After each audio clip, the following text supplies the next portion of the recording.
Hello, everybody. Welcome to another episode of the Mic Drop Club in collaboration with MVA. Today, I am super stoked. Not only do I have a twin wearing matching brogues, I have Pat and Martyn here to talk all things about voluntary services and offer us some more insights as we delve deeper into the role and the value you can get from volunteering. So, no further ado, Martyn, Pat, welcome to the Mic Drop Club, MVA takeover. How you guys doing? Good, thanks, Douglas. Thanks for inviting us. Yeah, thanks for having us. Fantastic. We have to big up MVA for providing us with this environment for us to sit down, just relax and have a conversation. It was Volunteers Week, I think a few weeks back. It was, yeah.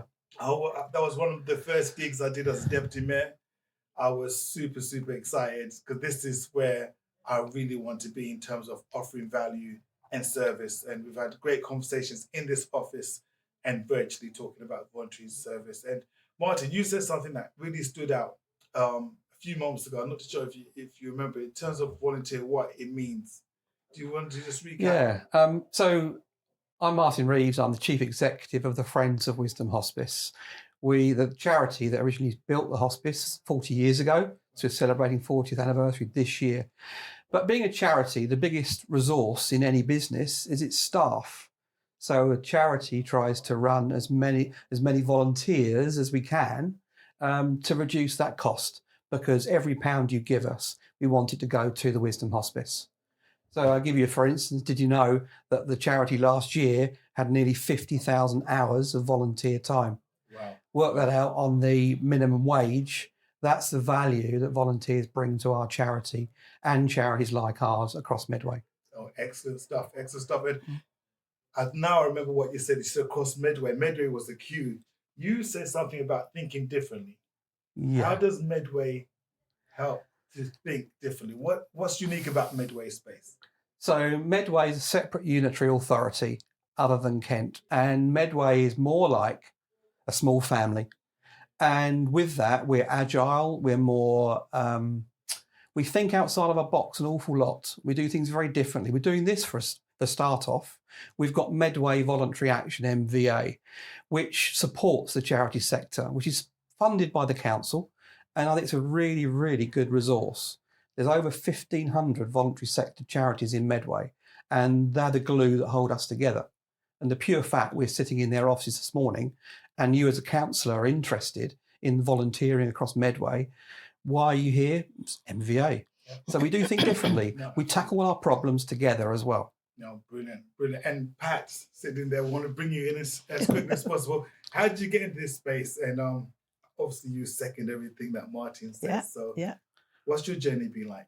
Well, it's been strange, really, for the reasons that I started. My husband passed away in the hospice, and I wanted to give something back.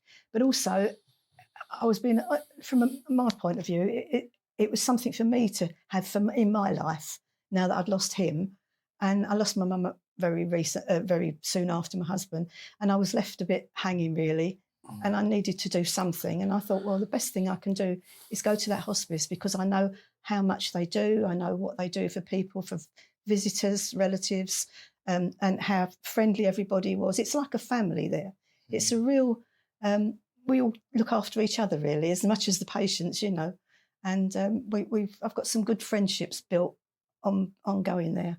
Wow. Well, it seems like you've gone on a transformational journey. I know a lot of people talk about hospices and they are terrified of those spaces until they find themselves in a situation where they have to support a loved one going through and receiving care. What was that like without resurfacing old wounds? What was that like for you, just revisiting the whole thing about hospices from a different paradigm, from a different perspective? Now you're a volunteer and you're now giving back. No, it was a difference there. Yeah, well, they don't allow you to start being a volunteer until, if somebody's passed away, you have to wait a whole year before you can become a volunteer. I think just to make sure you can cope with it. At any time you can say, no, I made a mistake, I don't really want to do this. But I walked in there and I felt at home. I really felt I'm home, and I still do. After all these years, it's like a second home. No, excellent. And I could tell for the tone of your voice, it means so much to you. Yeah. You know, Martyn, you know, you're just smiling away, you're just proud. You know, Very. what got you in the space? You know, what was your journey like as well? So I ran my own businesses 15 years ago. I was running an internet business, and one of my really good friends, end of life, came across a hospice, and I could not believe how once they moved from a hospital to a hospice, how all the care became joined up. And one of the volunteers gave me this analogy, and I love it. She said that when you become part of the hospice hospice wraps a blanket of love around the whole family. It's exactly what happens. Yeah. And that blanket of love carries on. Pat's been volunteering for us for 13, 14 years. 13, about 13 and a half, yeah. Not just at the hospice, but also in our shops, and the amount of hours that you've given to us. But it's a two-way street. I like to think it's given you purpose. You enjoy your time with us. I've had some wonderful times. There you go. Absolutely wonderful time. And they ask us to do all sorts of weird and wonderful things, don't they? Yeah, definitely. And that's what's part of, we try and put, we're a fundraising charity, and I make the cheesy comment, the first three letters in fundraising is fun. And that's what we have to try and do. We've got to raise £3,000 a day. And if you're not having fun doing it, you're not going to do it. Absolutely. And that's not just for the staff, for the friends, but also for our volunteers helping us. Yeah, because there's a sense of responsibility I can hear in your voice. It's £3,000 per day. It's a lot of money. You're taking on a lot of stress, you know, on yourself, and then supporting the volunteers to do the great work that they're doing. You know, it's no mean feat. So how much of that, your previous experience, do you bring to bear in what you're doing now? So organisational skills, listening, noticing. So when you have different people helping you different ways, you can't do the ways you want to do it. You have to do the way they want to do it. So that's actually adapting everybody to work together as a team, the collaboration. And actually, it's not a challenge. It's fun. It's good fun. And the outcome, when we've worked on a modelling project together for a day, and seeing you laughing all the way through it, that was funny. for me, that's a privilege. It was good. Where else would I have got that warm feeling? So you say to me stress. Yes, it is stressful, but I put the stress on myself because I want to succeed. Excellent. You know, the hospice is a great reason for working, isn't it? Oh, yeah. You can see where the money goes. I look forward to going on my shifts. I love it. Absolutely love it. I can tell you just a brief story. When I got into nursing, one of the first placements, and I had no previous history working in health at all. My mom being a nurse, and she was a midwife and a matron. You know, I was always in IT, just like you, internet, everything, buttons, as you can see, we play around with gadgets, all that kind of stuff. So that was my world. Then I wanted more. I wanted to find out how human beings work. You know, what motivates them, you know, what are their fears, how can you, because technology requires you to understand human beings at a better level, really, a more in-depth level. So, to cut a very long story short, I did psychology for a year, I didn't like it. They were talking about those years, diagnosing people. And I was like, people are not their diagnosis. People are people, then they get a diagnosis. But those days, there was a big fixation about diagnosing people. So I made a shift to mental health nursing. The first placement I went to was a hospice. And I remember it like it was yesterday. I was terrified. Literally, all I remember was TV program, I think it was called Help, that came on around 5 o'clock, 5:30. And always had stories that made me emotionally compromised, you know, brought me to tears. I didn't like it just before having tea. There was no hope in that program, how I remember it anyway. So I was in the car with my colleagues, my fellow students, and I was like, I can't do it. I'm not going in. I'm not going in. And I was getting ready to call my mentor and say, you know what, this is not for me. Let me go back to the world I understand. One of my friends, Robert, he says, okay, then just go to the door. Just go to the door and we'll buzz. And wherever they say to you, you make a decision from there. I buzz, and there was this woman's voice saying, hi, this is blah, blah, blah ward. This was Sheen Lodge in Barnes. Oh, this is blah, blah ward. I can help you. And I was like, So my friend spoke for me. They literally, the door opened and he literally just pushed me in the middle of my back into the ward. And I was like, No escape. There was no escape. And literally they were so lovely. They put me in a room, spoke to me about everything. And all the while there was activity. I was like, here, we have to apologize for the noise, guys. This is a busy MVA office, so there's a lot of chat in the background. But the ward was a hive of activity. People were doing stuff. Doing stuff. It was not what I was expecting. And she just made me a cup of tea, we sat down, we talked. He said, just try the morning. Try the morning. Got me paired up with somebody that was experienced. Never looked back. Never. And you're right. With everything you're saying about being in that environment, yes, there are challenging times. We have to process those challenging times. But you're closer to life, I would say, than you are to death, being in that environment, because there's the honesty about it. You're not taking anything for granted. And I think so many people live life taking things for granted. So that's why I'm here today. That's why I do what I do. And you know, I'm in my zone. You're in your zone. You're in your zone. So yeah, let's continue on with this great work. So, what are the biggest challenges you are finding? You know, running charity organisation, fundraising, and whatnot. Well, it's raising the money each day, and there are over 160,000 charities in this country. There's a lot of choice. So we need to get the word out there that Wisdom Hospice supports people in Medway and Swale. It's tangible, it's in our community, and we look after people with end of life. And we look after a high percentage of people with end of life. We're the best kept secret. And that's how it should be until you need us. So to get out there, and you said the fear you had, we want to myth bust to say that, and Pat said it already, how friendly it is there. It's not this austere building. It's not. There's lots of life in it. And you said also earlier on, we see people. We don't see the condition. We see the people. And they've all got a story to tell. Yeah. And if you can get the stories out there, they make me smile all the time, the jokes that we get. And it's just adding life to days. We may not be able to add days to life. Oh, wow. But we can add life to days. On the Mic Drop Club, we do like atomic mic drop moments. And that's where we press the button and you get your flowers. So yes, you just got a mic drop for that, because that is an epic one. You know, and that's how better to myth bust. Can you just say that one more time? We've got a myth bust. Yeah. It's a happy place. It's ridiculous. Yeah. And so I jumped ship from my own business. I wrote my first ever CV, put it into the Wisdom Hospice with Friends for the CEO job vacancy.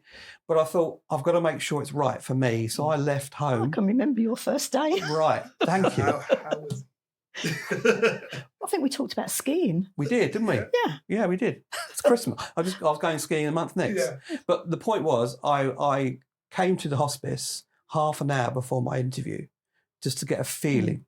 And if the feeling wasn't there, I wasn't going to do it. And the atmosphere was just friendly, like you said. And it's still there now, 13 years later. Yep.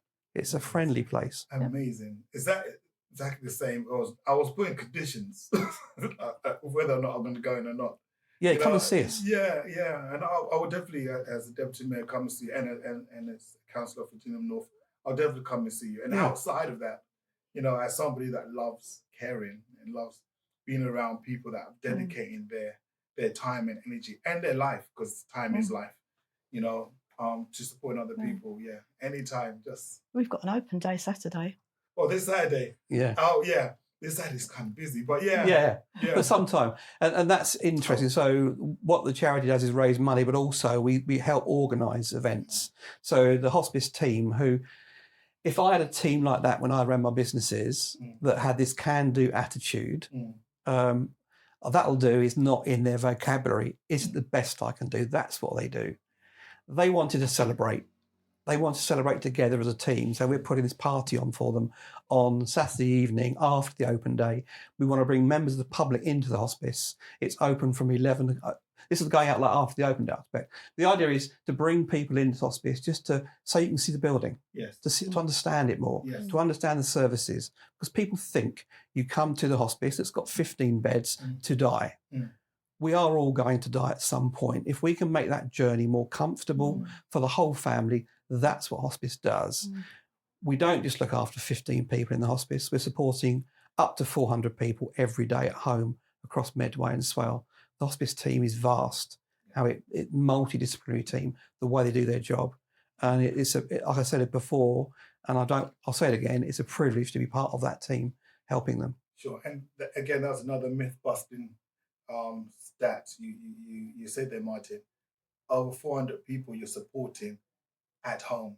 You know, the NHS has this big move to care for people better at home, got virtual wards and all those things happening. So do you fit in as part of that virtual ward type of scenario? Or because obviously you've got more longer care situations with the hospice and scenario, is it different? Can I be brave? And don't quote me necessarily, but I think the NHS can learn a lot from the hospice sector. We're independent. There's 200 hospices in the UK. We've been doing this for a long time like this. Virtual wards is a new thing, but absolutely it helps, but only if it fits that individual. Yes. We're not prescriptive. That's where they're incredible. They look at what the family needs and how they benefit their particular patient, and that journey, that time of their journey towards death. Wow. And they're really good at working out what's going to benefit them. So I look forward to, I think it's incumbent on you. I think you just give yourself another project, really, because NHS needs to learn from services that are out there doing it, as you rightfully said. So maybe it's a white paper, you know, make lessons learned. And to be fair, the NHS are very much part of it. They really are working on it. The new white paper that came out 2 years ago, the end of life section of it, the palliative care section of it, is becoming more prominent because they are learning. So we are working together very, very well with our NHS colleagues. Yeah. And I would just add to that. And I never took time to realize this, but I was told by a senior nurse at a conference a few weeks back, and he said something that stuck with me. It haunted me, in fact, because now I'm reflecting on my practice. I've been a mental health nurse for 20 plus years, on top of all those stuff I do. But he said, every interaction you have as a clinician, nurse, support worker, whatever it is, you're looking after somebody that's dying. So you're trying to give them the best experience, because you don't know when the time is going to be, but everybody you come across within the A&E hospital, within a war scenario, they literally are having some sort of death type scenario around them. Not all the time the health outcomes mean they're discharged. Sometimes I remember patients going in and not coming out. Then you start thinking to yourself, I wonder if that person received the best care possible. I wonder if that person knew by going into the hospital that was the last time they will say goodbye to their loved ones, you know, or have time to say, pet their dog or something. And start thinking, how do we orientate people on the ward? Someone's there for 2-3 nights. Do you want to make a phone call? Anyone? These are basic considerations that I know from working in hospice. We do that all the time. We make the connections, we make the inroads. We are inherently curious about the individual. Sometimes, as a nurse, you can be rather prescriptive and work within the parameters of, this is my shift, this is what I'm going to do, or the physical health or the treatment focused stuff, opposed to the human elements of what we do in a hospice, the conversation, the going there and not being led by the individual as they tell you a story. You can't interrupt a story, can you? No. You can't. And I guess we look about reframing, you know, the clinician, patient or individual relationship, you know, and I've never seen that better readdressed correctly, the balance in hospice. You know, I am a trained clinician based upon my academia, how well I passed the exam or did what I did to pass the exam, you see. And then somebody's got lived experience, you know. So somehow that needs to be elevated to at least be on par with somebody that has a professional registration. Then together as a team, you can create something wonderful and beautiful to move forward. So where do you see the role going, and what are your key targets? You talked about this £3,000 per day. I guess that's a maintenance thing. Yeah, running cost, yeah. Yeah. What would be your biggest, boldest, brightest wish? That everybody with an end-of-life care diagnosis has access to end-of-life care at the right time. Yeah. Pat? Yeah, I'd agree with that. Yeah. What would that look like? What would that look like? So we now look at what would that look like in numbers. Yep. So if we myth bust and we're really successful, and just think, Douglas, if you're thinking about, you pre-qualify everything in life. You're going to go on holiday, you're looking at TripAdvisor. You're going to book a restaurant, you're looking at TripAdvisor. Why would you accept care? You're looking at for the best care. So if we can myth bust, and if I'm diagnosed with end-of-life diagnosis, I know enough now to say to my healthcare professionals, when can the hospice be involved? Where's my hospice? When will they be involved? How can they help me? So then that will be led by the patient, I hope, and that will mean that we'll probably see a significant increase in the throughput through hospices. And then how are we going to fund that? That's the challenge. So my challenges are, going right back to the conversation starter, is how we explain to everybody the value of donating to hospice rather than another fantastic charity, why it's really good in Medway and Swale to support the Wisdom Hospice. There are over 200 hospices in the UK. And that's our challenge, is to tell the story well and then to raise the money, extra money, to meet that need. Wow. Wow, and I salute you on that one. You get a mic drop for that one. most definitely. You know, when they say call to action, that's what we call a call to action. He's good at it. It's sincere with it. You know, it's Wisdom Hospice, for it to continue and to reach more people is a beautiful thing. It's what it's incumbent on you to have that as a mission statement, isn't it? Can I tell you why? Go ahead. Wisdom Hospice is named after a Medway lady, Molly Wisdom. Wow. And here's the call to action. When speaking to her clinician at the time, the clinician asked her, how was the care? And she said, it's been fine. There was no hospice then in the late 1970s. But she said to him, how do you think my care has been? He said, I really would like a hospice for Medway and Swale. She famously said to him, you keep me alive until July and I'll run 2 coffee mornings for you and start the fundraising off for your hospice. We're going back into the early 1980s, late 70s here. She raised £2,000 from 2 coffee mornings. Then that's the call to action. And I'm always thinking, who is my ultimate boss? And it's Molly Wisdom. Yeah. What would Molly do? I mean, a lot of people local to the hospice still call it the Molly Wisdom. Yes. They don't call it the Wisdom Hospice. They say, oh, my husband's in the Molly Wisdom, or my brother's in the Holly Wisdom. Yeah, Molly Wisdom. Larger than life character. Yeah. You definitely get a salute for that one. And I must say that goosebumps. I was speaking to Robert Flood. Yes. Yeah. Our local, to be protected at all costs, historian, 100%. knows everything. And we had a conversation. We were doing a walk in Strood, you know, around the historical buildings that we've got there. And he said something about, wouldn't it be great if we started naming our streets after local residents that done great things?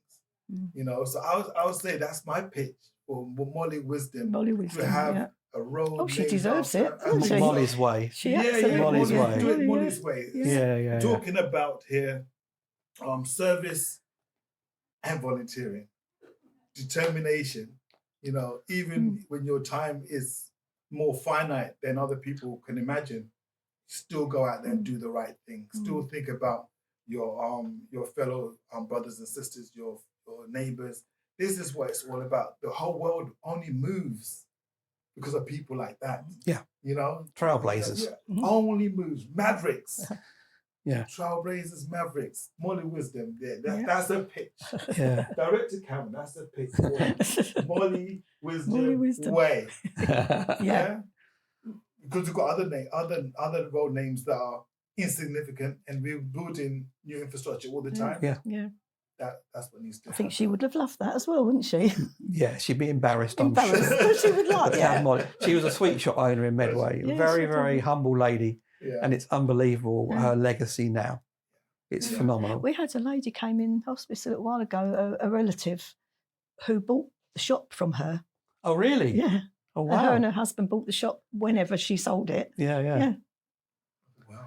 Wow. So yeah, I would definitely go and visit.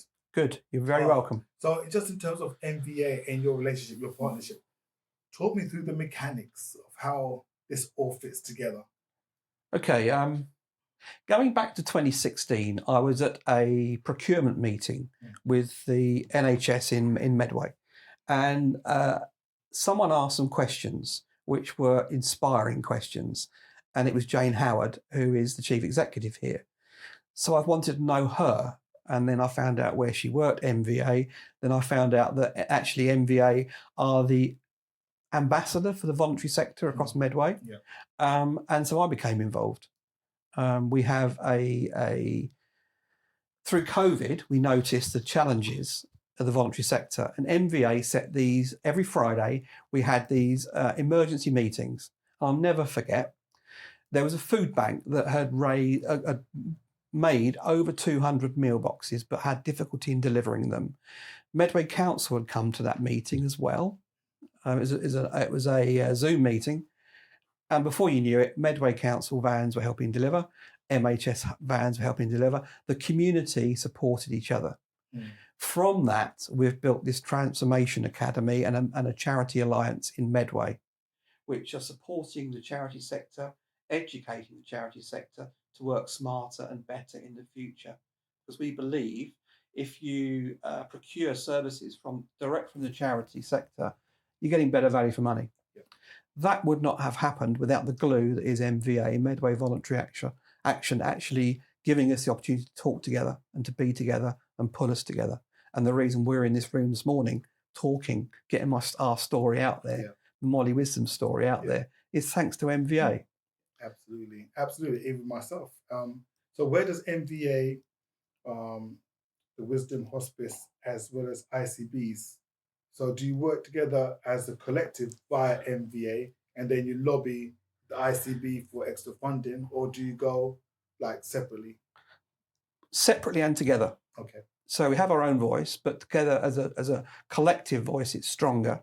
And if any authoritative ICB or a council, if they hear the same thing coming from two different people or two different groups, they stand more chance of listening. That's a good thing. Yeah, absolutely right. Yeah, reaffirming that. Yeah. So, Pats, I know we're running out of time, so I really want to get you back volunteering.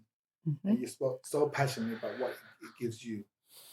Any call to action for people of all ages to get in there? Like we talked about myth busting earlier. Like I remember young people being drafted in droves the London Olympics to volunteer. Kind of lost that feeling, that sense of purpose in the Olympics. What can we do to galvanize people? Because without sustainability, without more people like you, Pat, volunteering, we do get quite a few youngsters that come in. They're normally students that are going on to do medicine or work in a medical setting, and they come along and they do something like work in the kitchen or work on the reception. They do that sort of thing. But we've got a lot of old people that are volunteer. We've got well in their 80s, some of our volunteers. But I think they tend to, I get on a weekend, I work on a weekend, and they have any new youngsters coming in they want to, and I show them the ropes sort of thing, because it's quieter at the weekend. I can show them around, tell them what they'd be expected to do and that. And some of them just keep coming back and back and back. I've got one lad, he went about 5 or 6 years ago, came to us. I looked after him on the reception, showed him the ropes. And then he got a place at Cambridge, and he became a doctor. Excellent. And I'm still in touch with him now. Excellent. Oh, wow. Wow, Yeah. wow. Yeah. Excellent. See, that's what we like, those stories, being able to share those stories. My mom always told me nothing's more powerful than a changed mind. Oh, And yeah, my absolutely. mind was changed. Like when I was in that car park, I go back 20 odd years, like, I'm not getting it, look at it. My mind changed, and I've been an advocate ever since. Yeah. So how can we attract other people? Older people got so much wisdom, so much tremendous value to offer, so equally as young people. When you get young and the old mixing, you get something magical happens, because again, when I remember being a green apple in that space, some of the life lessons I learned, I never got from my parents. Yep. I got it from somebody that has lived a full life. You know, being able to deal with imposter syndrome, being able to just get out and seize life opportunity. When you look on the high street, you see so much despondency, you know, lack of hope across the spectrum, old and young, you know. The younger people that work on the reception that I work with, they call me Granny. Oh, sweet. You know, we're all one family. Yeah, they always call me Granny or Nana, or words to that effect. Gives you purpose, right? Yeah. So how can we attract more? What sort of messaging needs to go out? I think the biggest issue is that they think that it's going to be depressing, maybe, or a bit scary. You know, I mean, it isn't. It really isn't. And once they get there and they realise that, then, well, they're in, you know. And we always say, if someone comes and says, oh, I'm coming to make an inquiry about volunteering, we say, good, we're going to grab you. That's it. You're never going to get away. But absolutely, yeah. I was grabbed in. You got caught in the vortex as well. Me too. Yeah, absolutely. Spinning around. And there's lots of ways of getting involved through fun events. First off, you can come along and support an event. You can work at a shop. But I think importantly for youngsters, I do feel for them now, is that this transition from school to work. It's a very different environment, and if by volunteering with us gains them confidence, they can see they can do things. They have got transferable skills, and they do learn how to speak to people and communicate. Communication, exactly. Which sometimes they're a little bit shy when they first come in, and then they see you interacting, you know, with the visitors and the patients. I'll go in and chat with the patients, and they're quite shocked when they see that at first, and then, oh, yeah, that's actually quite fun, you know. And when we've had really interesting patients in there that we've been able to chat to, the families can tell you all about what they did their relative did in the war, and, you know, and all things like that. It's really interesting. Can be really interesting. Oh, amazing. You know, absolutely amazing. And, you know, we can have this conversation anywhere. Just happens to have an NVA office. And I think we need to put this on a bigger platform, a bigger pedestal. You know, shout out loud from the rafters, evangelize, you know, Wisdom Hospice and the great work that you are doing, and really the myth busting. Yeah. So this is part of our collaborative effort between the Mayor's Office, Mic Drop Club, NVA, to amplify the voices. So we will put out the content, you know, give you snippets that you can share on socials, because that's what it's about. It's hitting those angles all the time, reminding people, you know, we're still here when you need us. Is that correct? Yeah. Yeah, absolutely. You're in the background, but we're there, like a very friendly podcast. It's in the background. Go on with your ironing and do your stuff. We do some things though, so that the public can, like we do coffee mornings and things like that, where the public can come in, you know, and meet us all. You know, we do all sorts of things like that. So that gives it a bit more publicity, really. You know. Yeah. We need to do that, because hospices, and I would say which other service has probably the worst, not worst, has an equally challenging name or connotation it has in people's minds. Social prescribing. You know, it's another one that people don't know. What is it? It's the thing. You know, I think there's effort that needs to be placed to do the myth busting as we're doing now, and just continue on and recruiting more people that can change their minds. Like sometimes get the people that are completely oblivious, don't want to go, and convert those, because then they become the strongest advocates moving forward. I know people already in care professions, they're already on that journey, but somebody random You know, Well, I think of social prescribing, and I think it's a really good idea. I don't think it's there yet. But just think about a patient's journey. So, patients living with an end-of-life diagnosis and they're having a bad day. Yes. Now, you can probably take a tablet for it, might help, but it's here that you can help more. And if you run a befriending service and that patient knew my friend's going to call me later on, that 10-minute phone call might just lift their day. A couple of things, like today, we've enjoyed our conversation today. That enjoyable conversation can help, and that can come through social prescribing. And it's a big title, which no one really understands, but it's actually really simple. You know, you're prescribing other services that are really tangible and easy to get involved with. And it's got a big act to play in this journey towards end of life. And if you think about a hospice getting involved with a patient at the right time, it's actually cost effective to be in a hospice and not in an acute ward sometimes. And that balance has to be found. So there's an awful lot of good that we can do. And I've got to say, from Medway and Swell's point of view, we're all collaborating together to find the best in healthcare across lots of different, not just mental health as well. That's a big thing now, isn't it? So it's challenging times, but I think we're collaborating well together.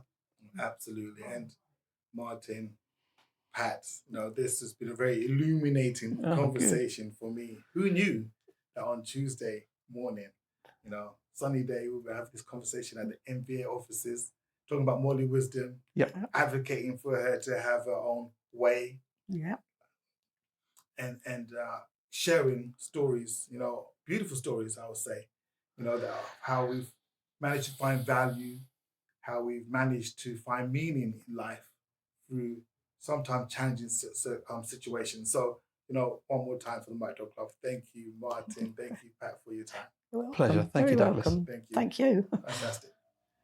So how can people get hold of you?